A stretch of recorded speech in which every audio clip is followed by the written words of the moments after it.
Hello, heathens! I'm Megan Angus, and this is Spinning the Wheel Podcast. In this weekly audio ritual, we explore the 8 seasons of the Witch's Wheel of the Year, and we discover how it is so much more than 8 Sabbats. We weirding witches time travel through holy days, festivals, and celestial events connecting our celebrations and magic to the past, present, and future. Our cackling fills the night as we take our turn gathering the wool, wielding the distaff, and spinning the wheel.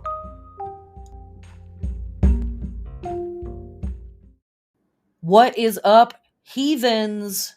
How are you all doing out there? Like, right? Yeah, okay. If that's any indication of how I'm doing over here. um, Life, huh? What's that all about? It's coming at us fast and furious these weeks.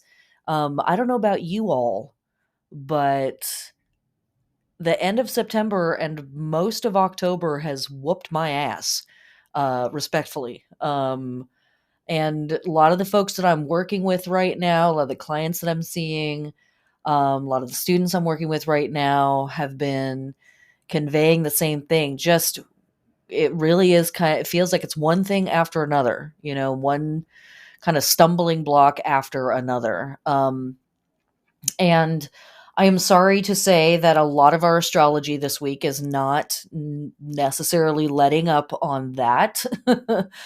But this to me is a big part of why we do our magic. One, to be warned and to be able to read forward a little bit and, look at the celestial GPS, as it were, and kind of get a sense of like, how rough is the road going to be? Okay, because this is the road that we're on. But another reason is to make sure that we have helpers in place, and helpers can be all kinds of things. They can be rituals, they can be therapists, they can be self-care routines, they can be check-ins with our besties. Those helpers can be all kinds of stuff. I very much think of it as like, when we're walking on something that's unstable and we're using the handrails to kind of like keep our balance as we go over this rough terrain. So that's what's up. I'm not going to BS you here on the podcast.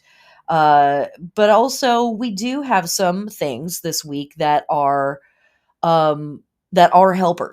We have some holy days that are really important this week and symbolic. I think we do have some helpful astrology this week, even in the midst of having some heavy astrology.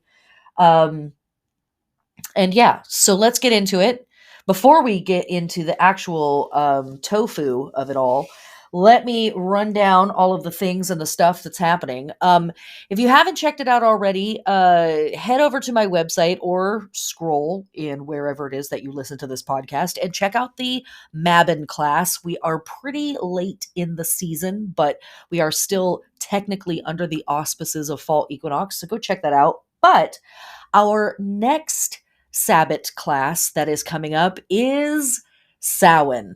If it isn't officially spooky season yet, it damn sure is by now, or, by the time we get to Samhain. This is Witch's New Year. This is Third Harvest. This is the Blood Harvest. And this is probably the most well-known of the Sabbats out there in the world. And in some traditions, only 2 Sabbats were recognized, Beltane and Samhain. So, this is a big one. It's a big one. It's certainly the most popular Sabbat with non-pagan and non-heathen folks out there. Halloween, if you haven't heard of it, that's what that is. So our class for Samhain this year is going to be October 27th, 6 p.m. Pacific Standard Time. We will be live streamed on my YouTube channel, the recording and the workbook and the digital spells and the playlists and all of the other extra stuff and information that I have for you all will be available to my patrons who are subscribed at the Venus level and higher, and I will have that stuff uploaded closer to class. It's not fully edited yet, so it's not in the folder just yet. That same week, October 25th, I will be hosting a really cool 2-hour tarot class called The Fool's Journey.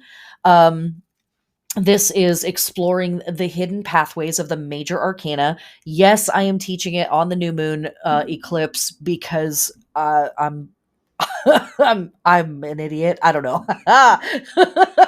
Because why not? Let's just go for it.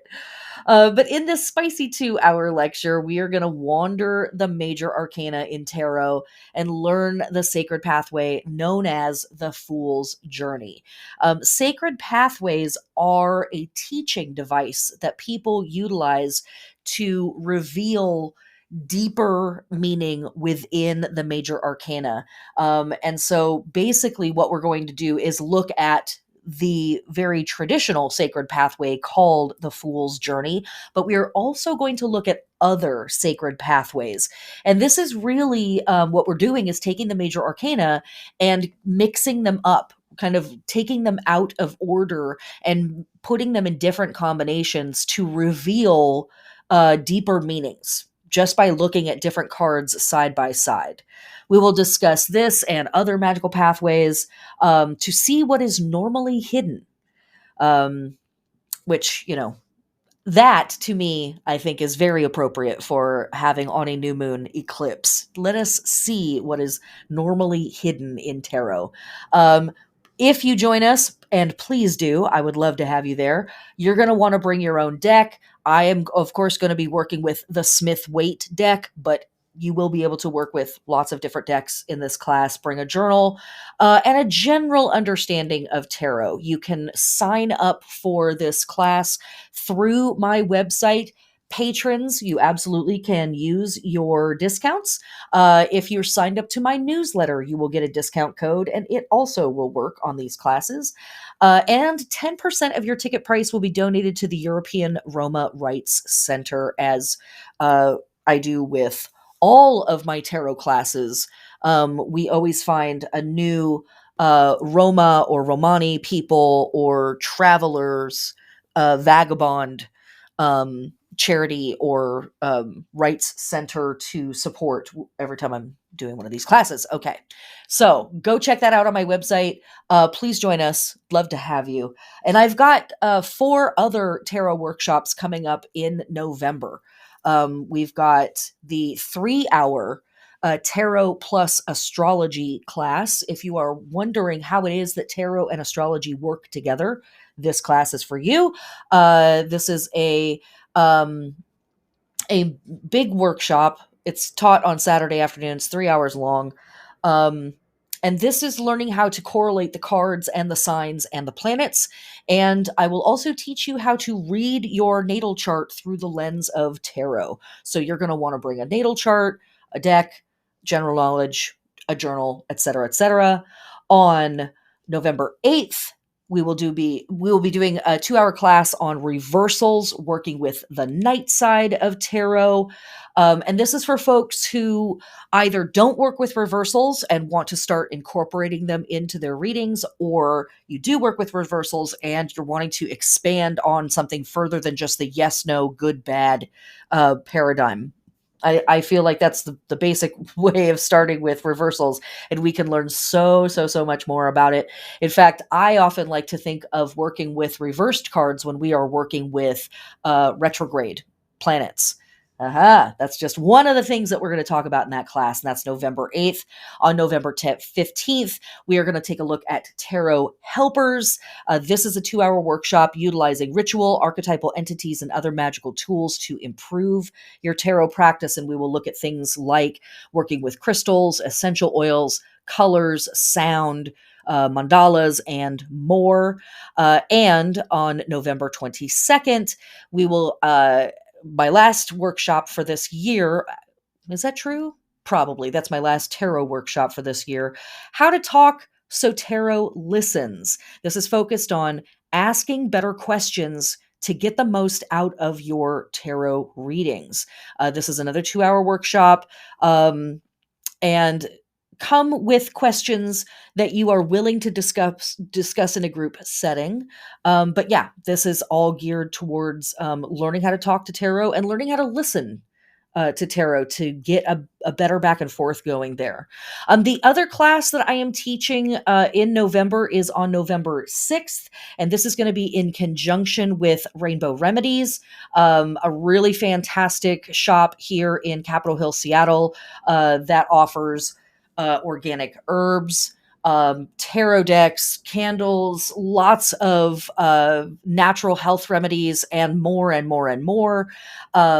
And this is going to be a class on building altars. What are altars for? How can we work with them? And the basics of constructing and tending altars. So yeah, those are all of the classes that we've got coming up. I hope that's enough. And um, what else? What else do I want to cover before we get into the stuff? Um, I want to say a huge, gigantic motherfucking thank you to everybody who has liked, subscribed, and left reviews and ratings on my podcast. My numbers are spiking, and it's really exciting. Um, and I've gone and read some of the reviews, and you guys are so sweet. Oh my god! So thank you, thank you, thank you. The support really helps. Sometimes the algorithmic support is some of the most potent magic you can utilize these days when we're dealing with the robots. Um, Okay, I think that's everything. I'm sure I'm forgetting something. I'm guaranteed I'm forgetting something. If you are wanting to work with me, my books are open. I do read tarot and I do astrology for the clients, for the folks, the people. You can work with me on standalone readings by just signing up for a session through my website. Or you can join my Patreon, and folks that subscribe at the sun level or higher get free readings throughout the year, twice a year, up to once a month. To be able to really utilize this information on a more personal level, on a granular level, really, and be able to work with the nuances of the wheel and the astrology that we work with and the way that all of this symbolism meshes together. Okay. That seems like enough. Again, I'm probably forgetting something. Let's get into it. This is Mabon season / fall equinox, waning moon in Cancer, lunar week 36 by some lunar calendars, as we talk about throughout the year. And this week we are, well, let me first ground us in our Mabon work. When we are dealing with Mabon season, this is second harvest. This is the fruit veg harvest. Mabon or fall equinox is really, for a lot of folks, the heart of the harvest season.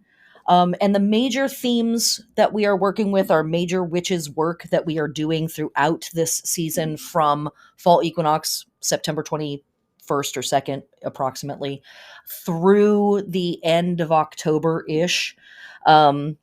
Focuses on harvest, health, purification, and transition.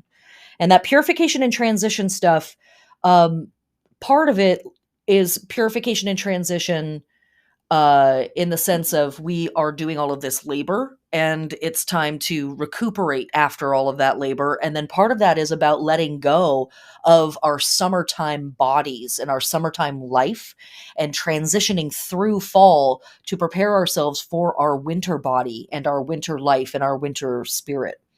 And within that stuff, we are going to be focusing on fruition, harvest, abundance, especially towards the beginning of the season, healing, rest after labor, and slowing down, as I just mentioned.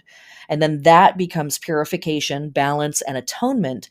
And ultimately, focusing on the shifting seasons, the underworld journey that is beginning or about to begin, and our ancestor and our shadow work. So that is just, to briefly ground us in what it is that we're focusing on. here in Mabon season as we move through the season. And that's a lot of different types of work. And as I've said, earlier, that's a thing about this season is even this season has a bunch of faces to it. And we do some of this, and then we do some of that, and then we move over here, and we attend to this work. So, and as I've said in the past, this holiday has a lot of different names, and it is celebrated by some pagan cultures. It's not celebrated by others. And I think that that's also indicative of the nature of a lot of this work. Some of it is very private, some of it's very public. And it comes in all of these different forms. Okay. So this week, the work is really asking us to kind of step into a slightly more somber tone. Um, Again, starting with our waning moon in Cancer. Um, this moon is squaring the sun, which is always going to be happening with the waning half or the waning crescent, whatever we want to call it, waning quarter, waning half, and not the crescent. Sorry, that's a lie.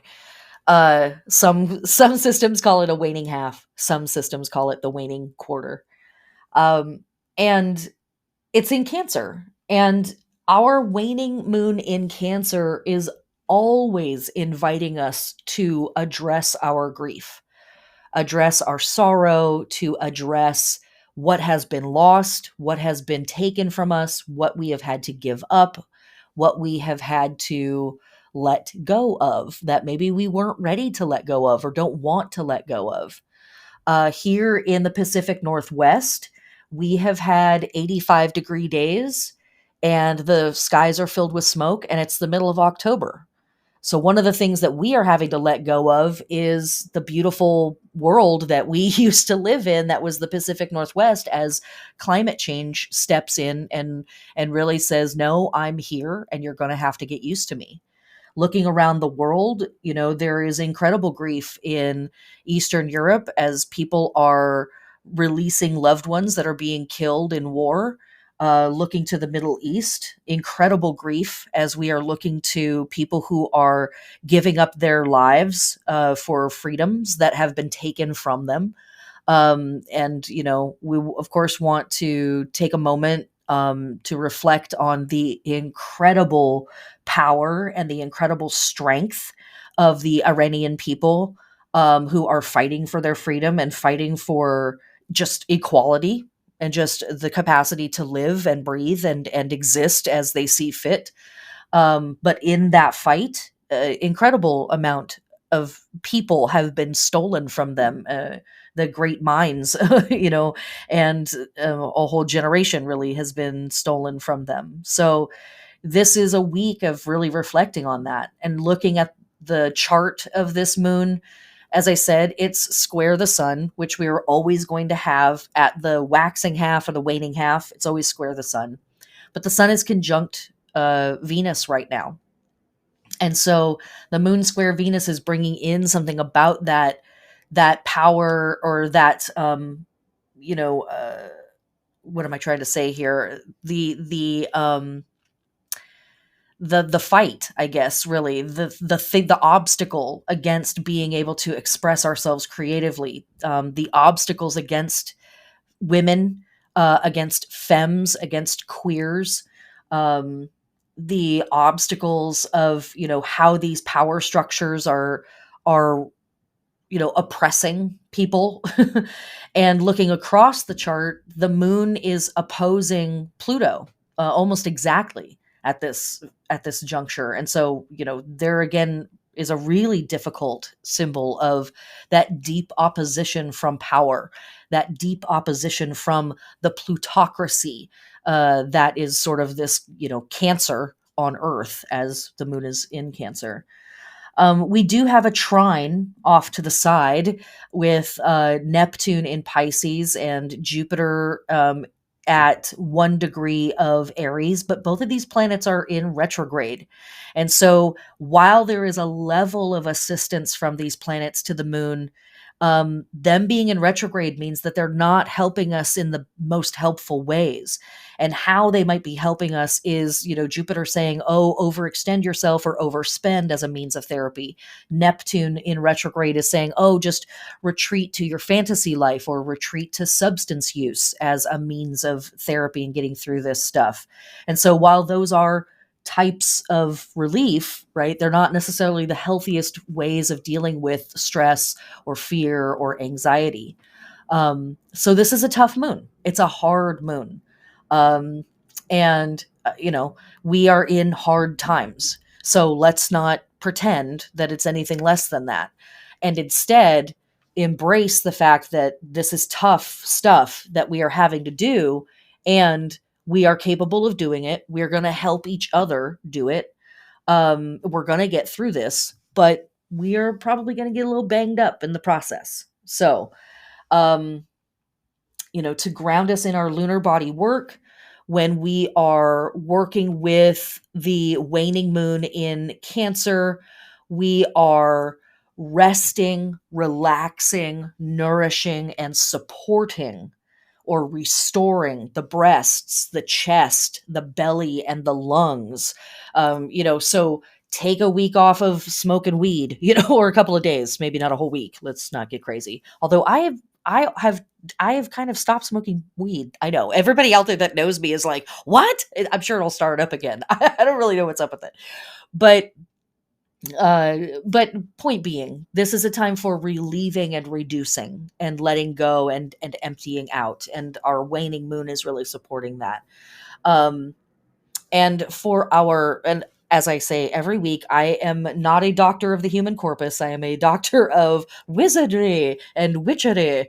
Um, and so, if you are wanting to incorporate any of the body advice, check with your trusted health advisors on what makes sense for you and your health routine. And you can always work with the metaphor. So, is there something that has been on your chest that you need to get off your chest? Are you breathing deeply? Are you taking things in and processing things in your belly? Are you gestating something right now that maybe needs to be let go of? Um, all of that stuff. And another side note before we get into the plant stuff for Cancer, anytime our moon is in Cancer, it is a powerful moment for doing any kind of witchcraft and spell crafting. When we have a waning moon in Cancer, this is all magic that is going to be focused on ridding, banishing, letting go, reducing, removing. And so it's a great time for protection magic, which is very emphasized in our holy days this week as well. It is also a great time for emptying out in preparation for something wonderful coming in the future, whatever the new thing is. So that kind of magic is also really appropriate. It doesn't just have to be fear based or scarcity based or like, get away from me type magic. It can also be, hey, this has served its purpose, and now I'm going to destroy it honorably, right, with love, and clear the way for whatever is coming next. If you still have fall altars up, if you still have fall equinox or Mabon altars up, it's a little early, but this week, you might go ahead and clear your altars off in preparation for next week's new moon, and then ultimately Samhain that is coming just a few days after the new moon. Just throwing that out there. Okay. For our plant body work, we are planting, transplanting, or grafting our flowering bulbs, our biennials, our perennial flowers, and any veggies that bear crops below ground, like onions or carrots or potatoes. Those are all crops that in most parts of the Northern Hemisphere, we are still going to be able to grow a lot of that stuff through the majority of fall and into winter. Now, as we get closer, side note, side note, side note, you know me, but as we get closer to Samhain, there are very distinct traditions around growing and harvesting things before and after Samhain. So, what I would also say is this. Um, Even though generically moon in Cancer is a great time for planting stuff and waning moon below ground, You might hold off and wait until after Samhain to plant new things because, generally speaking, if it's planted before Samhain, you need to harvest it before Samhain, or stuff or magic shit, witchcraft. The traditions dictate, and we'll talk about this more in the Samhain class, but the traditions dictate that they kind of pass through the veil and then they take on elements of the other world. And that is stuff that we don't necessarily want to eat. Now, side note to the side note, if you know what you're doing and you know how to move in those spaces, you know how to do, let's say, left hand path work or what have you, this might be a really potent time for you to plant some stuff to harvest after Samhain. But if you don't know what you're doing, or if you're not familiar with that stuff, I would suggest don't fuck with that. Just, lovingly, respectfully. You, of course, have free will and agency and all of that. Okay. Um, that's our moon. That's kind of setting the stage for this week. So now I want to talk about our holy days. I'm going to start by talking about the fixed stars of this week, and then we're going to get into the holy days. Then we're going to get into the astrology for the rest of this week. Okay, starting October 17th, we have the heliacal rising of the fixed star Arcturus. And this star is found in the left knee of the constellation Bootes, who is described variously as the protector, um, the uh, the guardian, the guardian of the bear, watcher, the uplifted ones, that type of stuff.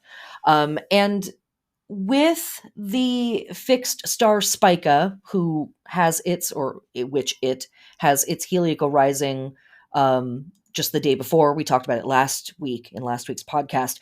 These two fixed stars are thought of as two of the most um, lucky stars in the sky, but they are two very different types of luck or ways of dealing with luck. Spica is found in the constellation Virgo, and it is the spike of grain or wheat or rye that the constellation Virgo is holding in their hand. And that is thought of as kind of like the boon from heaven, the luck, the blessings, the bounty, the benevolence of the universe pouring out onto you. And in Spica, there is this attitude of receiving, this attitude of like, yay, let the goodness pour down on me, hooray. With Arcturus, however, the idea is now that you have this bounty, what are you doing with it? And our luck or our boon or the blessing that comes from working with this fixed star comes from the dispensation of our bounty that we have received, and there's a real stress on that. And so, just from a side note, um, again, this star is often depicted as a horse, a wolf. Sometimes it's a man dancing. Um, and again, some of the names of it are like the great leader, the guardian, the bear leader, along those lines. And we can dig into our Slavic mythos stuff to look at where the great bear shows up and different deities that are connected to that to kind of get even more information about what all we might be doing with this. But the idea here is kind of like, while we take what we might from Spica, right? We receive this blessing from Spica. Um, from the symbol of the heavens and the earth together, we're protected. But if we abuse that bounty, or we take it from others, or we deny it to others, then the regent, the protector, this guardian spirit that is depicted in the constellation Bootes, kind of steps in to whoop our ass, to steps in to kind of like, hey, that's not cool. Um, And, and of course, that's us, right? That's an extension of ourselves when we're talking about all of these energies in the universe. This is ultimately pieces of ourselves. And so, it's our own hand, and our own deeds that will call us into order. And so, some people kind of look at this as like, oh wow, it's the good and bad star, or the cause and the effect, or that sort of thing. But I think that really kind of simplifies it a little bit. I think it's more of an emphasis on, you know why do we receive, and this is something that I talk about throughout the year, in a lot of our magical symbolism. But why is it that we receive the blessings that we have in the first place in this life? Why are we born with the innate skills that we have? Why are we given the privilege that we have? Why? And from one aspect, there is no rationale to that. It just is, right? It's just random chance. It just occurs. But if we decide that there's meaning to this, then what is the meaning that we ascribe to it? And for me, I always say the reason that we have our full cups is to be able to pour them out, for other people. Yes, we pour out for ourselves, but we also have to be pouring out for other people. That's the whole point of receiving all of this incredible stuff. When you have privilege in your life, the idea is that you should be wielding it on behalf of the people who don't have that privilege, not just enjoying the privilege, right? We can kind of look around at the world and see the effects of people who have privilege and just enjoy it, versus people who have privilege and wield it on behalf of those who don't. So Arcturus this week is kind of here right at the start of the week saying like, hey, you've been given some stuff. Everybody has been given something that is a boon, a blessing, a gift from God, gods, ancestors, universe, your higher self, whatever your vocabulary is around that. How are you sharing it? How are you dispensing it? And not to be too heavy-handed about it, but what do you think is going to happen if you don't? What kind of gnarly stuff are you supporting or furthering in the world by holding back what you could be pouring out? That's the fixed star stuff that we're working with this week. That's where we're at. And I give it a lot of emphasis because Arcturus is one of the 15 Behenian stars. This is one of the major fixed stars that civilizations have been working with and interpreting for 5,000 years plus. So it has a lot of gravitas, and I feel like it really weighs in on a lot of our holy days at this time of year too. Okay, moving on to um, the heliacal rising of the fixed star Izar. This is October 20th. And Izar is also in the constellation of Bootes. And this is found in the waistband or the belt of Bootes. And here we get, in my notes, I'm noticing that I have another name yet for Bootes, which is the plowman. But the plowman as the guardian of the harvest, the guardian of the field. And this word, Izar, has a couple of different meanings. Um, there is one Arabic translation for it as veil. There is a Latin translation for this name that means the loveliest.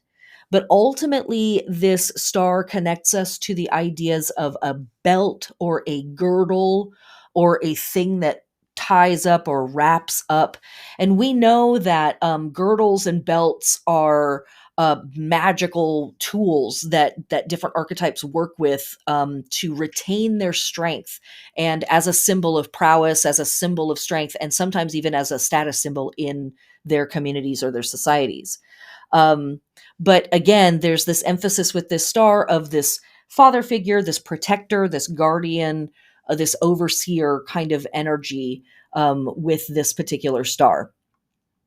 And that is those are our two fixed stars that I wanted to focus on this week before we got into our holy days. And I think you'll see why I wanted to talk about those first. So moving backwards in time to October 17th, 18th, from our Jewish friends and ancestors, we have the holy day of Simchat Torah. And this comes on the heels of Sukkot, which comes on the heels of Yom Kippur and Rosh Hashanah and the New Year's celebrations that our Jewish friends and ancestors are celebrating at this time of year. And Simchat Torah or Simchat Torah is a festival where the Torah is brought out and celebrated itself, like the actual writings, the actual scroll itself is brought out and celebrated. And in particular, there is an item that is called a girdle or a belt that is wrapped around the Torah, and it is unwrapped, and the entirety of the scroll is rolled out, and the actual wheel, the wooden wheel that the Torah is rolled up on, is shown for a moment before it is re-rolled up again. That's just some of the celebrations. I'm not going to go into all of the details, but happy Simchat Torah to all of our Jewish friends and ancestors. And, here it is, this tying in of this belt girdle idea with Izar at the end of the week. Very cool stuff. Moving through the week, on October 18th, the sun enters Libra in sidereal astrology. So we know that even though for Western astrologers or tropical astrology stuff, we are about to enter Scorpio here in a minute, we are going to want to keep Libra energy and Libra imagery in mind, because a lot of our holy days for the next month are still going to have traces of Libra-like energies in them. Also on this day, we have the festival of St. Luke from our Catholic friends and ancestors, and also on this day from our pagan and Wiccan friends and ancestors from the modern Wheel of the Year traditions, we have the Great Horn Fair, aka the Feast of Cern or Hern or Kern, Kernunos, who is absolutely a protector, father figure, overseer, watcher, guardian type of father figure, type of god character. He oversees the hunt.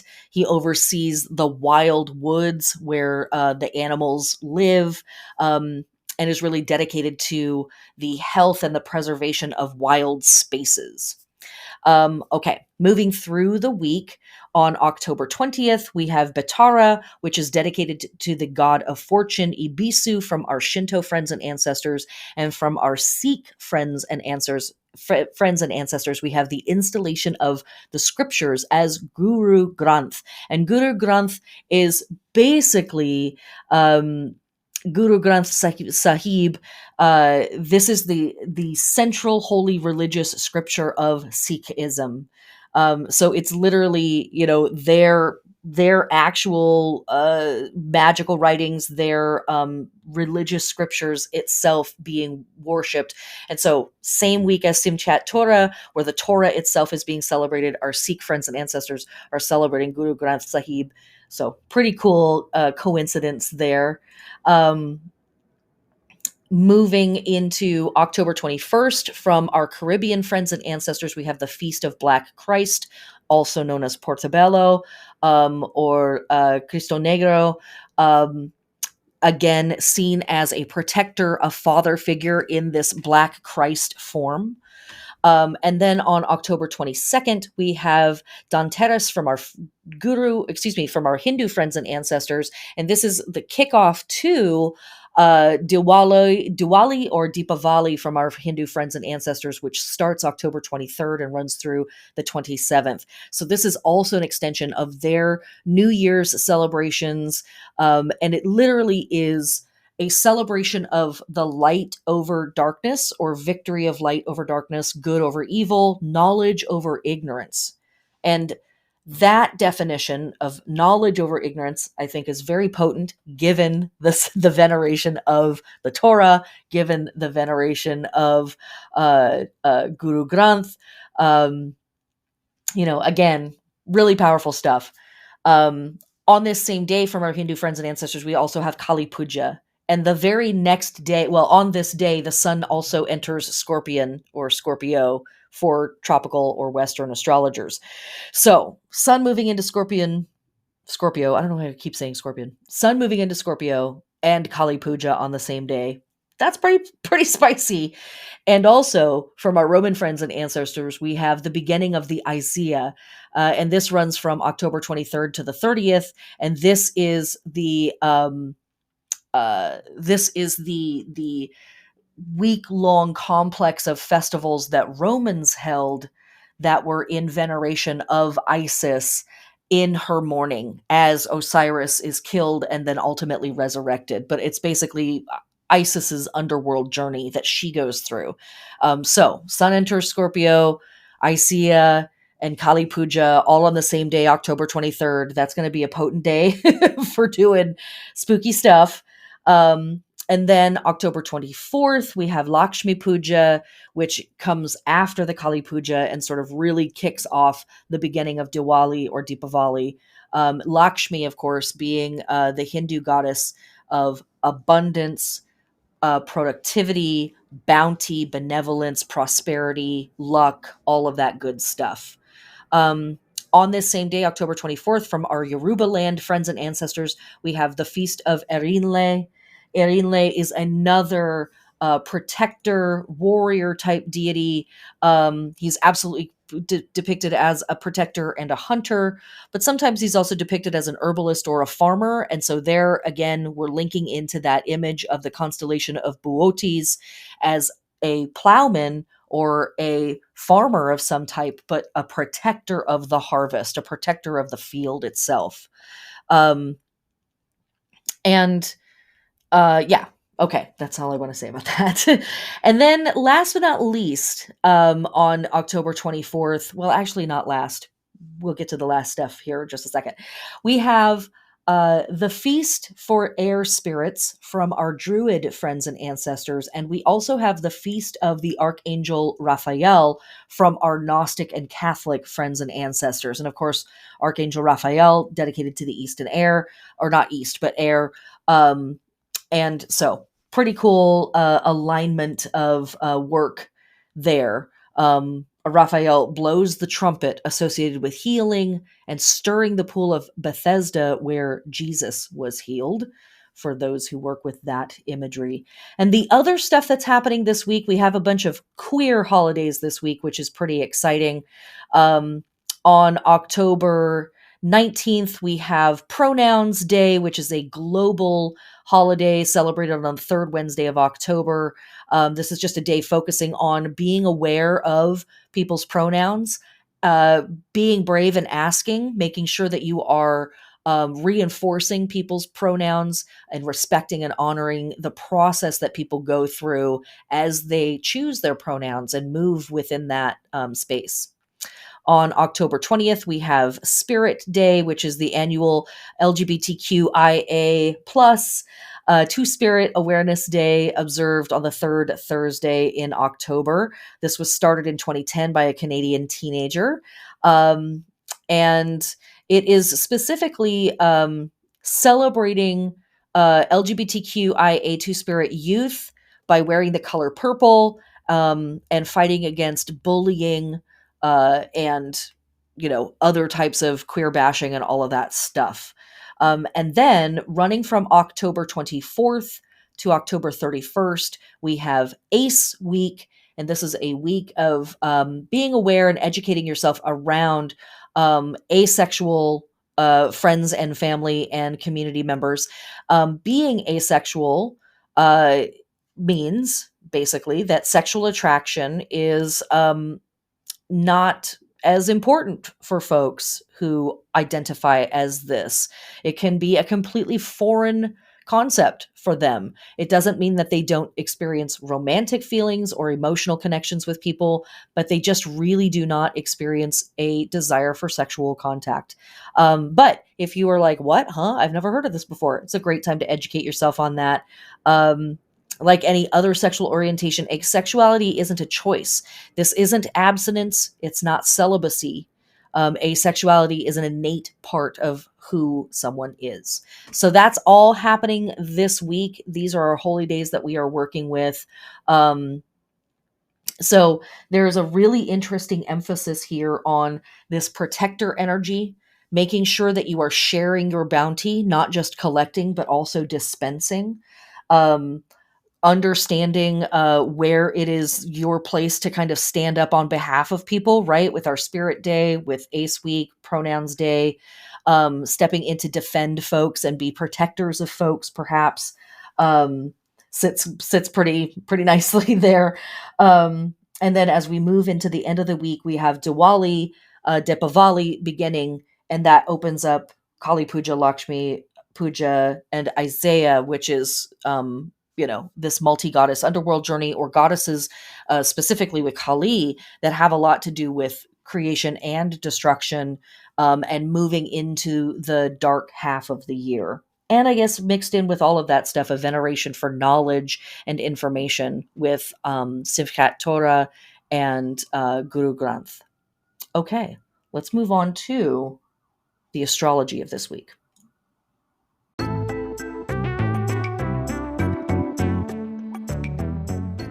But before that, how about an ad? Okay. If you love this podcast, you can support this work through Patreon. Thank you a bajillion billion times. See, the sirens are going off even as I say it. Thank you so much to my patrons. You guys don't even know. You don't even know. Thank you so much. You can sub for as little as $1 if you just think this podcast is dope and you want to support it. I don't run ads on the podcast, partly because I don't want to, and partly because I won't get paid even if I do. So screw them, man. You can sub, as I said, for as little as $1 or $5, even if you want to just support the podcast. And this is plenty of information. But if you want even more information, extra podcasts, extra videos, extra information about the Wheel of the Year, magical practices, tarot, etc., subbing at the higher levels, you get all kinds of cool free stuff. And at the even higher levels, you get free readings every month with me, to be able to integrate all of this information into your personal life based on what's going on in your natal chart and all of that other good stuff. Join and change your life forever. Or, whatever. Thanks so much for the support. If you can't support financially, I completely understand, because life sucks on Earth right now. It's too expensive for everything. Tell a friend, share it on social media, give it a thumbs up. If you're feeling especially hedonistic, you can leave a rating or a review. All right, that's the end of the ad. Let's get back to the podcast.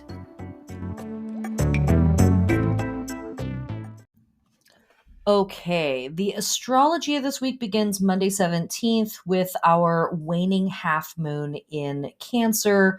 This is exact at 10:15 a.m. Pacific Standard Time, later in the day for everybody else around the planet, at 24 or 25 degrees. And we talked about the astrology of that already, so I'm going to move into what else is happening on this day. Later in the day, we have the Sun in Libra trine Mars in Gemini at 24 degrees. Now, this is pretty close to the degree where Mars is going to station retrograde. Maybe it even is the degree. I can't remember. I think it's 25 degrees. Whatever. We're basically there. So Mars is going to be hanging out for a minute at this degree. Generally speaking, this is strengthening, it's fortifying, it's confidence building. It can be a little boost to the ego. It can be a little moment of like, I've got this. This is going to be great. I think it really is in deep alignment with a lot of that protector, overseer, guardian energy that's going to be running throughout this week. And we know that, or maybe you don't know, so here now you're going to find out, by the end of this month, October 30th to be exact, Mars is going to station retrograde. And Mars is our warrior, right? Mars is our protector energy. That's what that planet represents. That drive, that passion to fight for something. And it is going to be going under review. So this week might be an overview for you of some of the stuff that you're going to question over the next 3 to 6 months while Mars hangs out in Gemini, stationing retrograde and then heading forward again. It will be retrograde from the end of October through the beginning of January of next year. So we really truly have about 3 months of Mars being in retrograde, hanging out and reviewing this stuff. So this week you might see some of the things that you're going to end up working on, or that the world is going to end up working on over the next 3 months. In and of itself, it is confidence boosting, it's fortifying, it's strengthening. Mars is our vitality, the sun is our sense of self. So this is a really great day slash into the next day for getting some shit done, applying some kick ass to whatever needs some kick ass. If you just need a good boost to your your positivity and your serotonin, this might be the last one that we have for a while.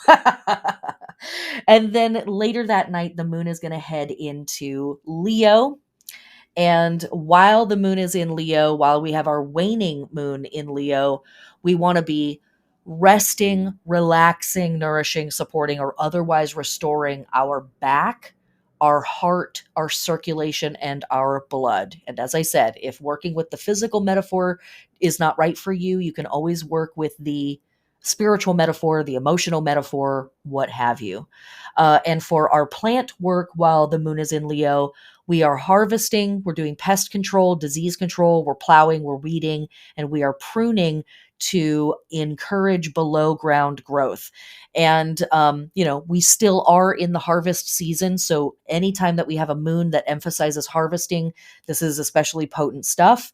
At this time, we really want to be focusing on harvesting seeds for next year. And that kind of stuff. But also, there are still late fall, there's plenty of vegetable and fruit actions taking place right now. So, still a fantastic time for doing all of that. But also, if we have plants that are going to stay in the ground over winter, this is a really great time for pruning them back to give them the best chance for doing that work.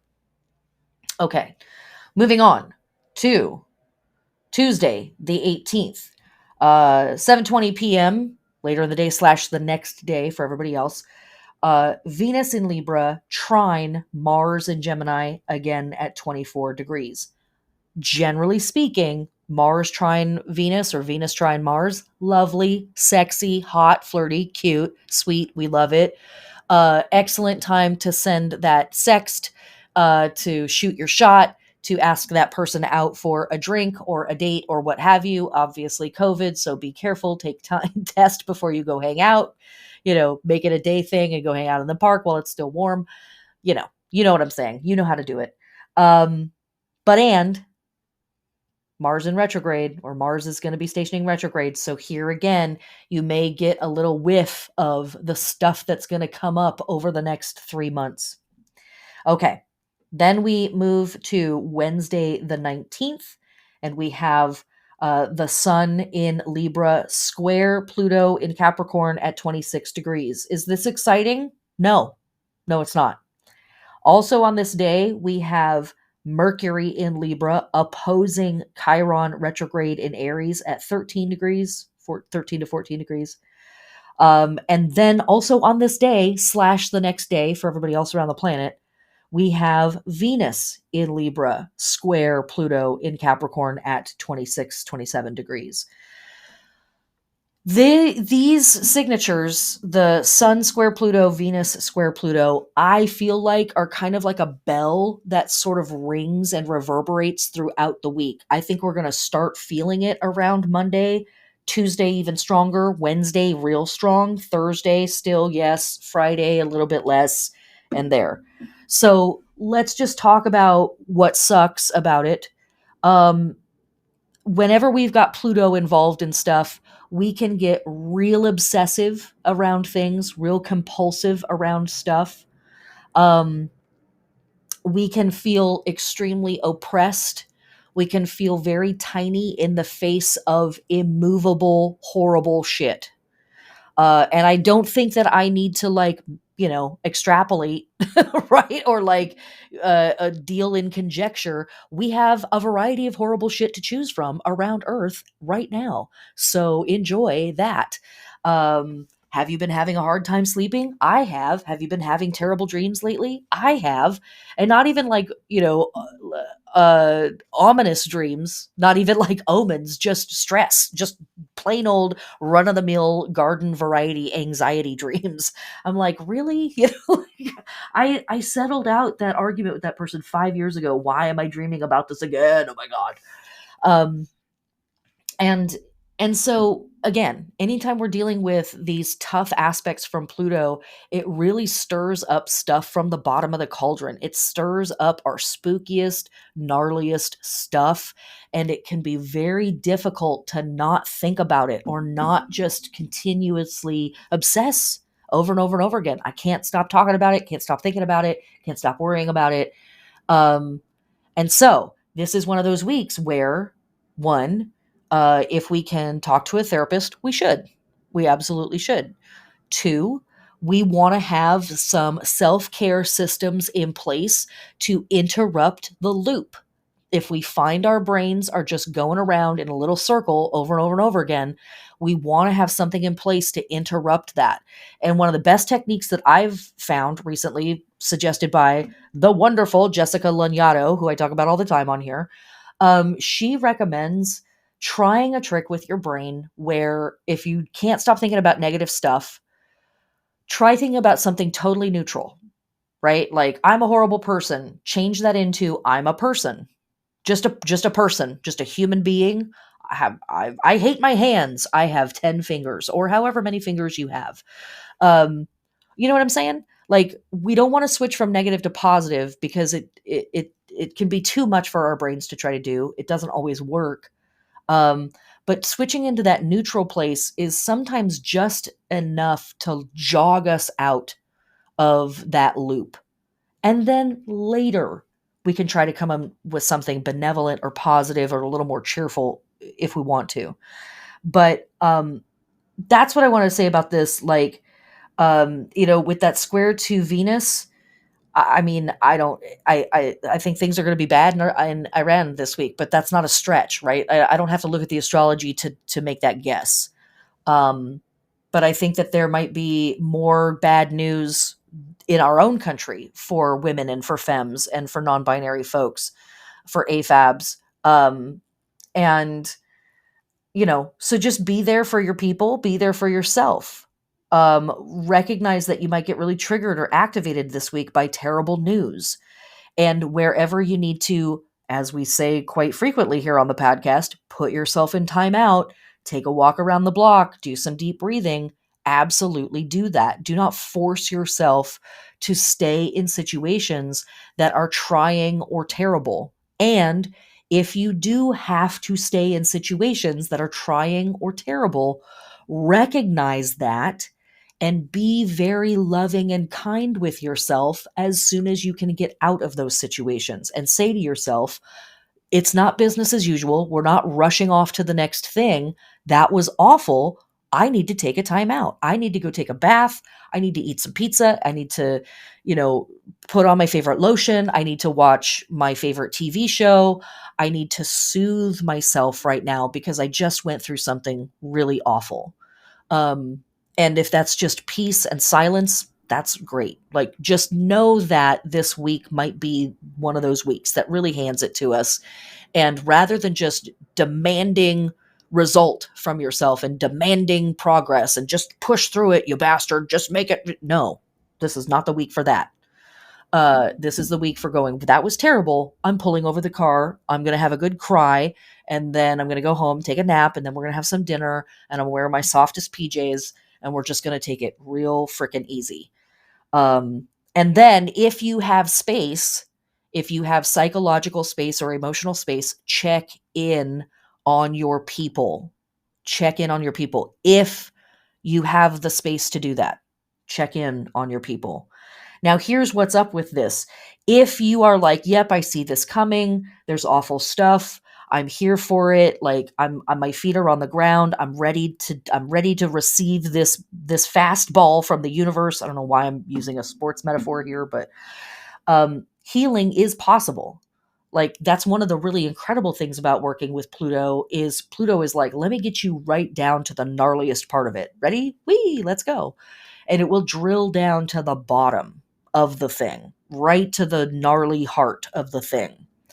And if we can sit with ourselves, if we're in a good place, if we're in a place that's like, yes, I'm ready to do this work, I don't feel, overwhelmed by a million other things in my life, I can handle this work. It's a great time for identifying this really spooky, poisonous stuff in us and drawing it out and healing it and addressing it, naming it, and bringing it forward into the light. But don't demand that work from yourself, right? It's okay if it's not possible. It'll be possible later. Um, but but if it is possible for you, this is a really incredible time to do it.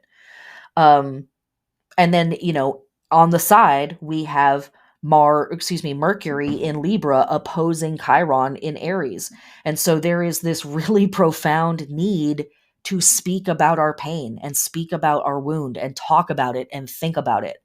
Again, with that obsessive compulsive attitude or element from Pluto, that can go off the rails pretty quick. So, wherever we need to put ourselves in timeout, switch into neutral thinking, get ourselves out of the loop, let's do that. And wherever it is that it's really actually healthy and okay for us to plow into the depths of the gnarly stuff, this is such an amazing time to have those spooky conversations with yourself and to allow those most wounded parts of yourself to come forward and speak and say what it is that they are carrying. Even if this is a week or a day for you that you're like, yep, I can handle this, I'm good, let's go, let's do this. Even if, please make sure that you also are engaging in your self-care practices after you do that work. Even if you're like, I'm totally here for this, make sure that you've got ice cream on deck, make sure you've got fuzzy PJs on deck. You know what I'm saying? Like, make sure that you're checking in with your besties and like, hey, I was doing some really heavy work today, I love you, thanks for being in my life, whatever, right? Come back, make sure you come back up from the depths. I guess that's what I really want to say here. Um, Not a super great time for substance use. Not a super great time. Just going to say that. You know what substance is for you. You know what safe amounts are for you and what not safe amounts are for you. You might want to dial that back by the power of 10 on this particular day. And just be chill with it. Substance can be all kinds of stuff too. That's not just drugs and alcohol. That's over shopping. That's sex. That's all kinds of stuff. So whatever it is that you use to avoid, this is not a super great day for engaging in those things. Okay. Moving into the rest of the week. Thursday, October 20th. The only thing we have going on is the moon moving into Virgo. And with our waning moon in Virgo, I'll talk about this actually on the next day. Doesn't really make a difference. But we have the moon moving into Virgo on Thursday, the 20th. And then Friday, the 21st, we have our balsamic moon in Virgo. And this is at 11:06 a.m. Pacific Standard Time, later in the day for everybody else around the planet, at 13 to 14 degrees of Virgo. And with our waning moon in Virgo, our lunar body work is around supporting, nourishing, relaxing, or restoring the small and the large intestine, the spleen, the pancreas. And these are the parts of the body that break stuff down and also produce our hormones. So, Goddess bless, we have our Virgo moon this week, and we also have our pronoun day and our spirit week and all of that stuff, right? Um, but um, but this moon is always here to help us on the physical level to say thank you to those parts of our body that kind of go unseen, but are doing a tremendous amount of work because they, of course, are pulling the vitamins and the nutrients and the proteins and the carbs and all of that stuff out of the food that we eat and distributing them to the different parts of the body that need that stuff to get their shit done. Literally, later shit. Um, but also, again, working with the metaphor, right?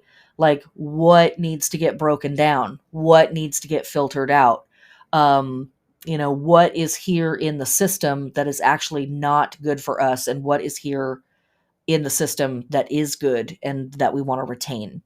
So that metaphor is what's up. And for our plant body work, when we have a moon in Virgo, we're doing nothing to the plants. with our waning moon in Virgo in particular, this is a great time to attend to compost, cut off maybe dead stuff from our plants, but maybe just leave them alone altogether.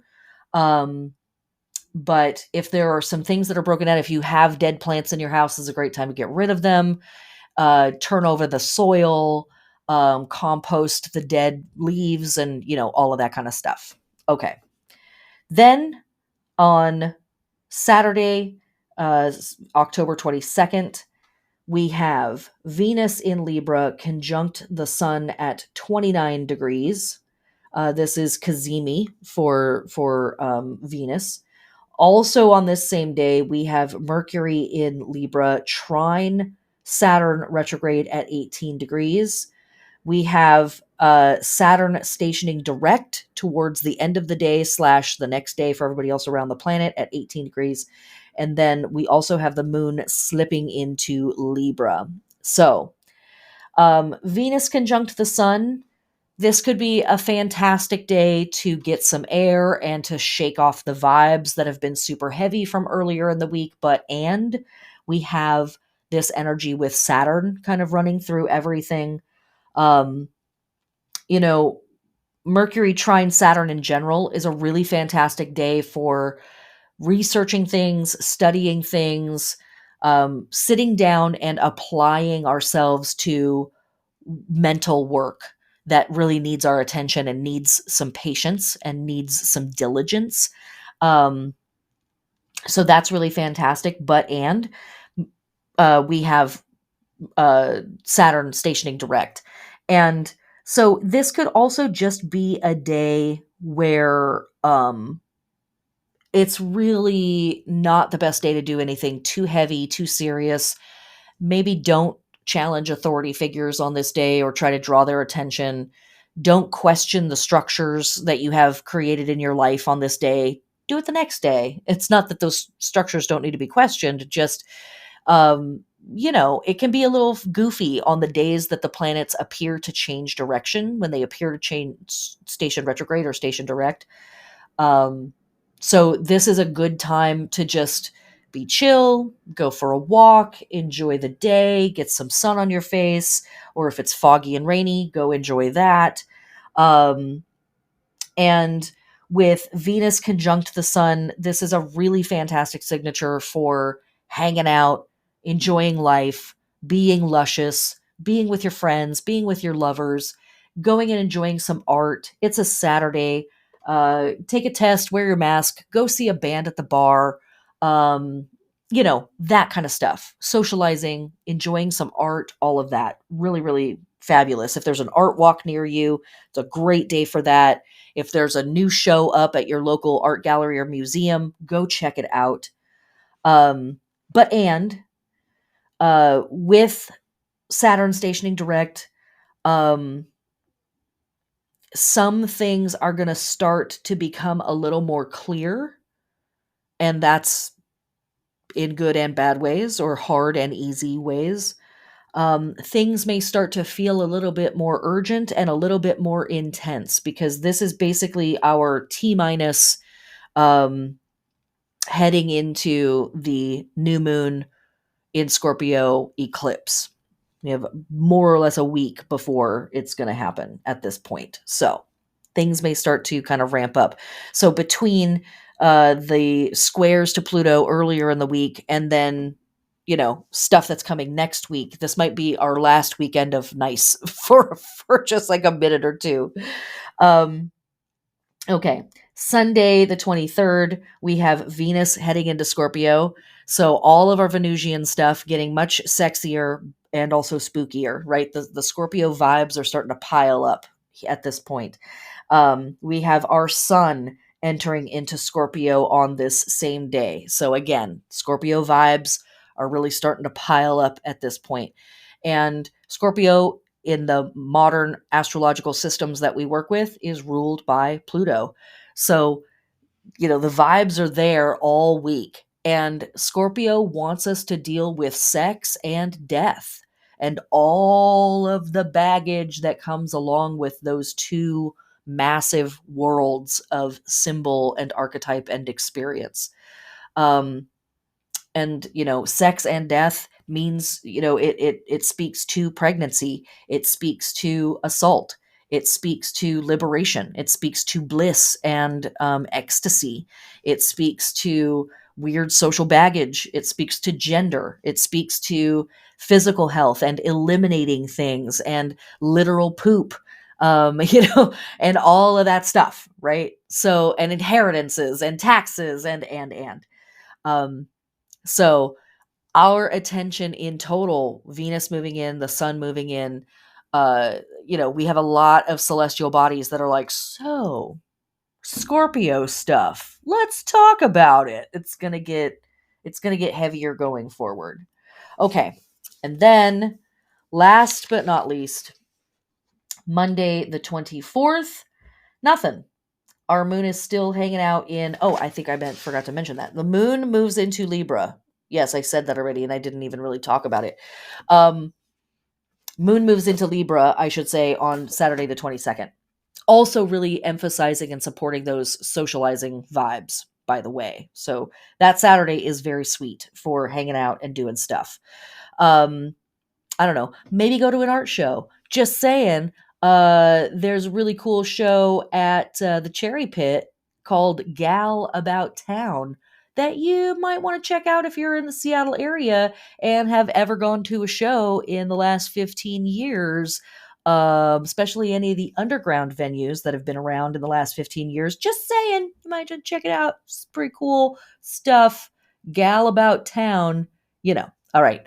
Scoochie back a little. For our lunar body work with the moon in Libra, we are resting, nourishing, relaxing, supporting, or otherwise restoring the hips, the kidneys and the bladder. And this again is continuing that filtration work that we started with the moon in Virgo. And this is really also about sending the good stuff back. So in Virgo, we're taking the gnarly stuff out. In Libra, we're sorting through and sending the good stuff back. And for our plant body work, again, we're leaving the plants alone. We are only addressing the aesthetics. This is a great time for wiping down your plant leaves, wiping down your pots, giving them a little spin, that kind of stuff. But otherwise, leave your plants alone. Okay, so then Monday the 24th, we literally have nothing going on. No astrology of note. The moon is doing nothing. It's just hanging out in Libra. So, oh my God, we get a day off. Hooray! Okay. So, with all of that heavy stuff, now let's talk about our tarot and our spell casting that we can do this week. Tarot. Okay, our tarot card for this week, I kind of went back and forth. I struggled a bit on which card I wanted to work with because this week we have the sun moving into Scorpio, and my natural inclination was to focus on the death card. The death card is connected to the sign of Scorpio. With all this plutonic energy that we have this week, I also thought about focusing on the judgment card. Judgment is a card that in some systems is connected to the planet Pluto. But I feel like with this waning moon and with the work that this astrology is actually asking us to do, I felt like the Five of Cups actually was more appropriate. It is connected to the first decan or the first 10 degrees of the sign of Scorpio. And it's represented by the vibes of Mars in Scorpio. Mars, of course, being the old ruler of Scorpio in ancient astrology and traditional astrology. So, side note, if you're like, I do not want to deal with the Five of Cups, we're going to eventually, so maybe just get it out of the way. But you might also have the Death card and maybe even the Judgment card kind of hanging out in the background. But with how heavy the vibes are, it almost felt too heavy to like address it directly. I don't know. So, I'm going to focus on the Five of Cups. This is a tough card. All three of those are tough cards. Death card, tough. Judgment, tough. Five of Cups, tough. And in this card, we have a person that is more or less dressed entirely in black. And that is very rare in tarot. I'm working with the Smith-Waite deck. It's very rare in tarot. And so anytime that we see a one-off or something only happen a couple of times in tarot, that's always a moment for me to pause and consider why are they using it since they hardly ever use it? what's happening here. And being dressed all in black is a traditional sign of mourning, in the Western world, anyways, in a lot of places around the world. And this person, their body language certainly would imply that they are sad or having a hard time. And they're looking at 3 cups that have spilled. And there is a waterway or a river off in the distance, and a bridge and a building off in the distance, but they are more or less alone. And there is, this dark or medium gray sky behind them. And for me, this card really speaks to sorrow. It speaks to loss. It speaks to things that have been taken from us that we didn't have a say in. If you've ever worked with me, you know that my metaphor for this card is kind of heavy, but I think of a parent who has 5 children and has lost 3 of them through illness or a car accident, something horrible. There is no appropriate amount of time for that parent to mourn the loss of those 3 children. And their sorrow is unimaginable, right? In this card, when we find ourselves in the state of the 5 of Cups, we are feeling a really deep sadness. And I think that the first thing that's the most important part of it is let yourself feel this. You're not exaggerating this. You're not making a mountain out of a molehill. It really is as terrible as it feels. And that state of being honest with ourselves around how sad we are about something can feel like a place where we are going to lose control of ourselves. A lot of people uh, deny this experience from themselves. A lot of people reject it or refuse to be honest with themselves about how bad something feels, because they feel like they're going to lose themselves in that experience. Like they're going to go into their sadness and they're never going to come out of it. And that's fair. That's a fair thing to worry about. Um, and that's part of why therapists are awesome, is because they can help us with that experience. They can help hold our hand as we walk into that darkness and we face our pain. Um, but it is necessary. I think it's vital for us to admit to ourselves how deeply affected we have been by something, how truly sad or bummed out or sorrowful we are about a thing. Because that is one of the voices that's in us that's controlling us. It's one of the things that's in us that is determining how we are going to react to other things in the future. And if we are not honest with ourselves about how deeply we have been affected by something, we are not going to really connect with those things that are good later in the future. We're going to be paranoid. We're going to be defensive. We're going to hedge our bets because we're afraid of it happening again, or whatever bullshit our brains are pulling on us. So the 5 of Cups comes up as a really sad but important reminder of, hey, we need to swim to the bottom of the pool every now and then. We need to scrape the bottom of the cauldron every now and then. We need to really admit to ourselves how sad we are about whatever it is, the world in general, this particular event, whatever. And does that feel overwhelming? It does for a lot of us. Yeah. And I'm not going to say that it doesn't. I'm not going to deny that. And again, that's why we have people in our midst that can help us walk through those experiences. That's why we have our self-care routines, but that's why we have our therapists. Because for most of us, we will come back up to the surface. Sometimes it's a little wild to find out how deep down it goes, right? Sometimes it's like, oh, wow, I'm super, super affected by this. And some really scary stuff can come up for us. But for a lot of us, we are going to come back up to the top of the pool of our own volition. We are going to come back up to the surface up from that experience under our own volition. And So, as I always say, in whatever ways are safe and healthy for you to engage your sadness this week, I think it is vital for us to do that this week, to mourn, to feel the loss, to feel also the rage and the anger, right? Mars in Scorpio, Mars is angry.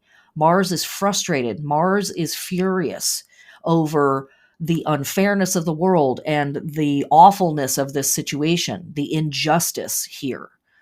Um, and it's often an injustice that we as an individual may not have a means of righting, maybe ever. So not only do we have to live with the injustice, we have to live with our not ineptitude, but our inability to deal with it or change it or affect it in some meaningful way. And that also is a source of sadness. So spooky work, right? Scary stuff can feel super overwhelming. I totally acknowledge that. And that's again why I'm saying, repeating myself multiple times here, in whatever ways are safe and healthy for you. I encourage you to touch this place in yourself and to allow it to speak in whatever ways are safe and healthy for you. Talk to a therapist, talk to a counselor, even if it's a one off, you call and talk for 30 minutes and let them just be with you in that place. If you have besties who have time and energy and space for you, ask your trusted loved ones to sit with you in that place. But some of this work does have to be done alone. We do need to kind of go to a place with ourself, because some of this stuff, it's like, it's not necessarily that we're embarrassed. It's just so frightening that we don't want to do it around other people. I don't know how else to put that into words. But yeah.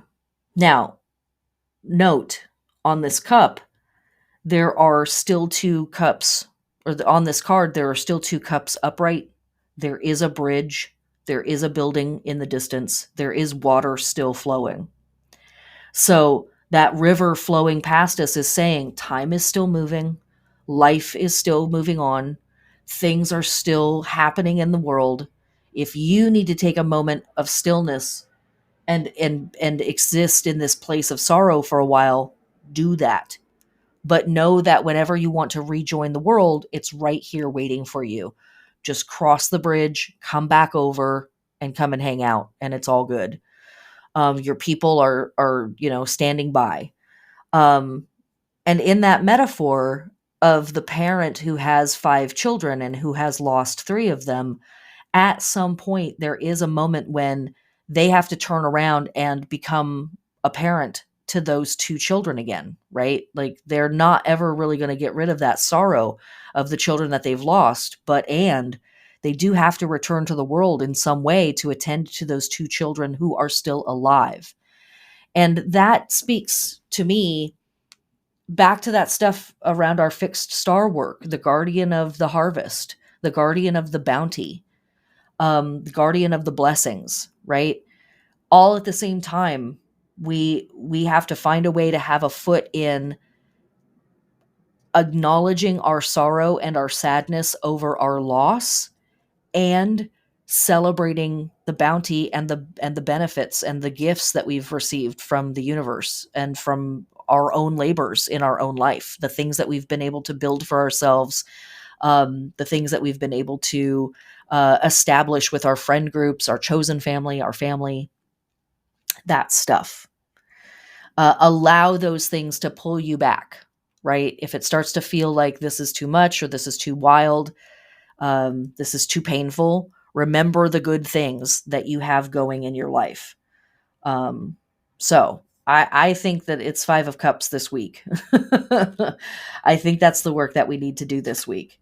And it's tough work, and it's really, really healing work at the same time. Okay. Looking at our spell crafting, as I said before, anytime we have the moon in Cancer, which is what we've got at the beginning of the week, this is a great time for boosting any and all of our magical activities. But through the rest of the week, I think that spellcrafting that we could do here would be around purification of the self and home, doing any kind of protection work with our fixed star energy that we've got out there. Um, uh, remembering ancestors and cleaning up graves, really important this week. Um, Walking in nature, meditating, and spending time in solitude, and attending our self care routines. Collecting seeds too, sure, especially on our Moon and Leo days. Um, but self care this week, I think, really needs to be the spell work that we are focused on. And if you're like, how do I make a spell out of self care? Literally, anytime you're doing your self care, it's a spell. So there you go.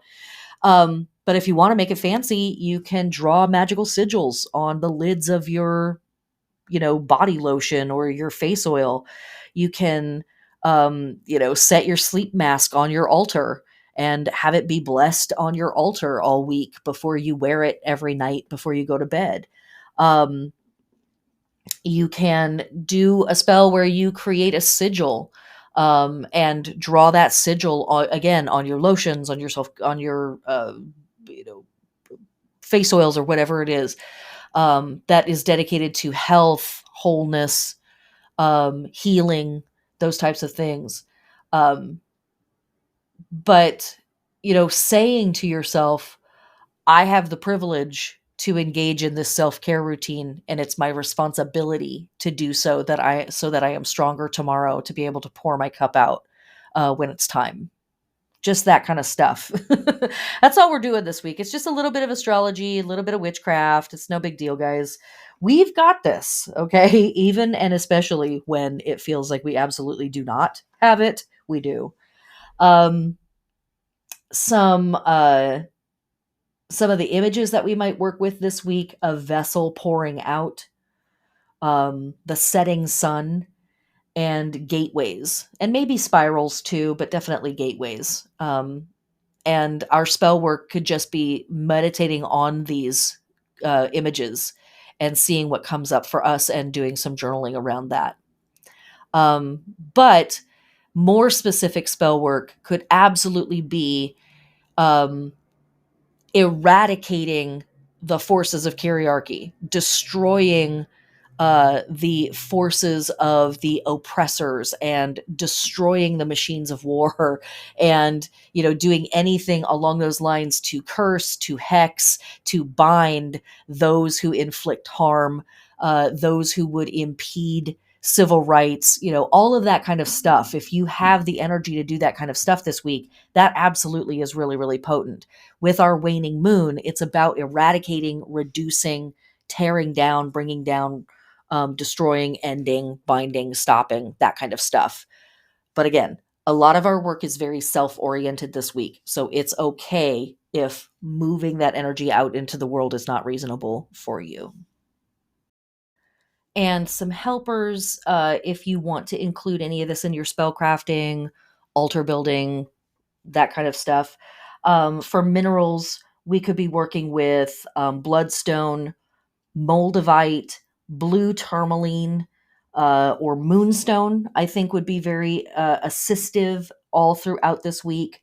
For our plants, again, it's all about leaves, flowers, and seed pods of things that have already died and dried up. Colors: maroon, deep browns, olive, dark blue. Food and drink this week: pomegranates, blackberries, olives, licorice, absinthe, figs, things like mushrooms, that kind of stuff, grapes, purple grapes in particular. And again, anything that's in season, aside from all of that stuff, always, always anything that's in season. And really anything that was grown underground this week will really help us. And incense and oils that I think could be really supportive for this work this week would be myrrh, palmarosa, um, and rose. Honestly, even though rose is such a cheerful scent for a lot of folks, if you're not into rose, you might try geranium, although it's quite bright for how heavy the vibes are this week. But why I suggest rose is because the vibes are heavy and it can be a real heart helper, and a real soothing thing. But myrrh is also something that can be a real heart helper, and it kind of is like it supports from a dark, deep place. I really love working with myrrh. It's an intense scent, and it has a real gravitas to it that's like, I'm in good hands. I always feel like that when I'm hanging out with Myrrh. I'm like, I don't even have to be in control because Myrrh is here. Myrrh's going to take over. Um, yeah, and snakes, I think, could be really assistive to us this week because they're very grounded, right?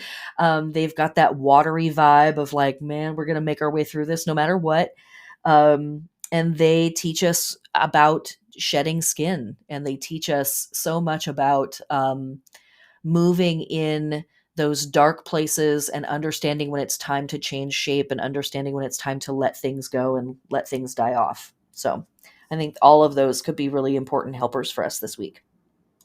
All right, for the roundup, our moon phases are moving from Cancer into Scorpio. So we are leaving behind the cardinal signs. We are moving into the fixed signs as we are fixing ourselves in the center part of fall or autumn. It's time to like really get into the spirit of this season. Monday the 17th, we have at 24 degrees our waning half moon in Cancer. We also have Sun in Libra, trine Mars in Gemini at 24 degrees, and then the moon moves into Leo. Tuesday, the 18th, we have Venus in Libra, trine Mars in Gemini at 24 degrees. Wednesday, the 19th, we have the Sun in Libra, square Pluto in Capricorn at 26 degrees. Mercury in Libra, opposing Chiron retrograde in Aries at 13 degrees. And Venus in Libra, square Pluto in Capricorn at 26 degrees. Thursday, the 20th, we have the moon moving into Virgo. Friday, the 21st, we have our balsamic moon in Virgo at 11:06 a.m., 13 degrees of Virgo. Saturday, the 22nd, we have Venus in Libra conjunct the Sun in Libra at 29 degrees. We have Mercury in Libra trine Saturn retrograde in Aquarius at 18 degrees. We have the moon moving into Libra on this day. And then we have Saturn stationing direct in Aquarius at 18 degrees. Sunday, the 23rd, Venus moves into Scorpio. The Sun moves into Scorpio. And then on the 24th, we got nothing. And on the 25th, that is our next lunar phase. That is going to be our moon moving into Scorpio. And then we have our new moon in Scorpio, which is also going to be an eclipse. No promises, because I have a lot of stuff going on in my life right now, but I'm going to try to get I shouldn't even say this, but I'm going to try to get next week's podcast out a day or two earlier, just so that you've got a little like window of warning, a little extra, but you don't hold me to it. You know, I'm such a slacker. And also I have a few things going on. And also I'm teaching a class on that day. So, you know, it'll be fine. But if I can, I'm going to try to get the podcast out that weekend. Again, I probably shouldn't even be saying this. I'm cursing myself even as we speak. Thanks for taking this wild ass journey with me here on planet Earth.